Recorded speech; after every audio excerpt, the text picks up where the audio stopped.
আজকের আলোচনা সভার সম্মানিত প্রধান অতিথি, বাংলাদেশ জামায়াত ইসলামীর সম্মানিত সেক্রেটারি জেনারেল,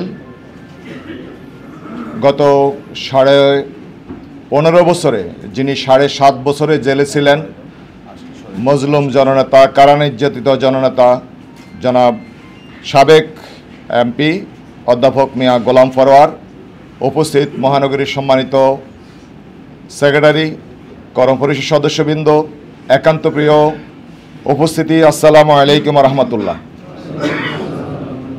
বাংলাদেশের স্বাধীনতা সার্বভৌমত্বের অতন্ত্র প্রহরী বাংলাদেশ জামায়াত ইসলামী ঐতিহ্যের ধারাবাহিকতায় 7ই নভেম্বর ঐতিহাসিকভাবে এই জাতীয় এবং বিপ্লব ও সংহতি দিবস পালন করে যাচ্ছে।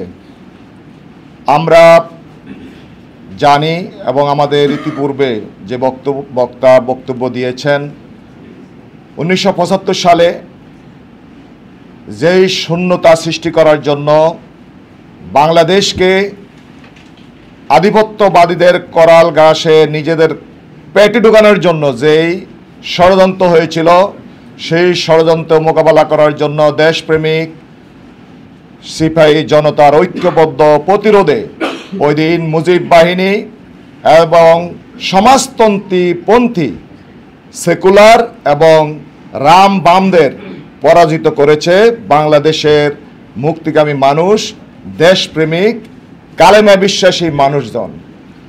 সম্মানিত উপস্থিতি, আমরা বিশেষ করে আওয়ামী লীগের জন্ম থেকে দেখেছি এমন একটি দল, এমন একটি গোষ্ঠী, এমন একটি সম্প্রদায়, তারা সরকারি দলে থাকলো বিপদ, বিরোধী দলে থাকলো বিপদ।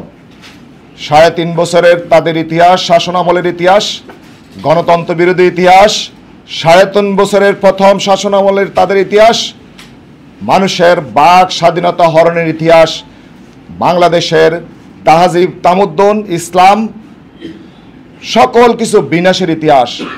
21 বছর পরে একটি দুর্ঘটনার মাধ্যমে 2008 সালের 29শে ডিসেম্বর একটি ষড়যন্ত্রমূলক নির্বাচনের মাধ্যমে তারা ক্ষমতায় এসেছে এবং বিগত 17 বছরে বাংলাদেশের স্বাধীনতা, বাংলাদেশের গণতন্ত্র, বাংলাদেশের মনুষ্যত্বের বিরুদ্ধে, ইসলামের বিরুদ্ধে, মানুষের বিশ্বাসের বিরুদ্ধে প্রতিটি পদক্ষেপে মানুষ যখন নাবিশ্বাস উঠেছে, বাংলাদেশের মানুষ ভোট হারিয়েছে, গণতন্ত্র হারিয়েছে, ভোট এবং বাদের অধিকার যখন হারিয়ে বাংলাদেশ গণতন্ত্রহীন হয়েছে, ট্র্যাকের বাইরে চলে গিয়েছে, সেই অবস্থায় ছাত্র জনতার গণ অভ্যুত্থানে, গণবিপ্লবে 5 আগস্ট সংগঠিত হয়েছে। কিন্তু 5 আগস্ট যেই আশা আকাঙ্ক্ষাকে ধারণ করে ছাত্র জনতা বিপ্লব সংগঠিত করেছে, সেই আশা আকাঙ্ক্ষাকে ধূলিসাৎ করার জন্য এখনো সেই কুচক্রী মহল, সে আধিপত্যবাদী শক্তির একেবারে তত্ত্বাবধানে বাংলাদেশকে আবার একটি আধিপত্যবাদীদের করাল গ্রাসে নিমজ্জিত করার জন্য, বাংলাদেশের মানুষের আকাঙ্ক্ষাকে ভুলুণ্ঠিত করার জন্য তারা চক্রান্ত করছে। তারা একবার এক শুরুতে এক অবয়ব আসছে। আমরা বলে দিতে চাই, কালেমা বিশ্বাসী মানুষ, বাংলাদেশে 18 কোটি মানুষ 5 আগস্ট যেভাবে বুক টান করে আবু সাইদরা যেভাবে রক্ত দিয়েছে, বুলেট নিয়েছে, আরো কোনো যদি ষড়যন্ত্র হয় এবং সংস্কারবিহীন কোনো নির্বাচনের যদি কোনো আবহ তৈরি হয়, সেটাও আমরা মেনে নিব না। বাংলাদেশ জামায়াত ইসলামী 41 দফা দিয়েছে দেশ, গণতন্ত্র, জাতির স্বার্থে। বাংলাদেশ জামায়াত ইসলামীর নিজস্ব কোনো এজেন্ডা নিয়ে কোনো সংস্কার প্রস্তাব দেয় নেই। আমরা মনে করি বর্তমান এই ইন্টারিম গভর্নমেন্ট সেই সংস্কার বাস্তবায়ন করবে এবং দেশের আশা আকাঙ্ক্ষা পূরণে একটি তত্ত্বাবধায়ক সরকারের মাধ্যমে একটি নির্বাচনের রোডম্যাপ ঘোষণা করবে এবং বাংলাদেশের শান্তি শৃঙ্খলা রক্ষা ঐক্যবদ্ধ ভূমিকা পালন করবে।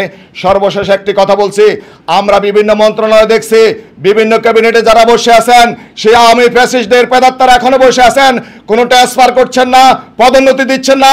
যারা রক্ত দিয়েছে, জেল খেয়েছে, 15 বছরে যারা মাসের পর মাস, বছরে বছর জেল খেয়েছে, তাদেরকে এখনো বঞ্চিত রাখা হচ্ছে। এই বঞ্চিত যারা রাখছেন তারা আস্থা করে নিক্ষিপ্ত হবেন। আমরা আমাদের ধৈর্যের একটি সীমা আছে। আমরা ধৈর্য ধারণ করছি দেশের স্বার্থে, গণতন্ত্রের স্বার্থে। আমরা সকল মহলকে ঐক্যবদ্ধভাবে দেশ বিরোধী ষড়যন্ত্রের বিরুদ্ধে ঐক্যবদ্ধ সংগ্রামে আবারও মাঠে পাবো, সেই উদাত্ত আহ্বান জানিয়ে আমি আমার কথা শেষ করছি। আসসালামু আলাইকুম রহমতুল্লাহ।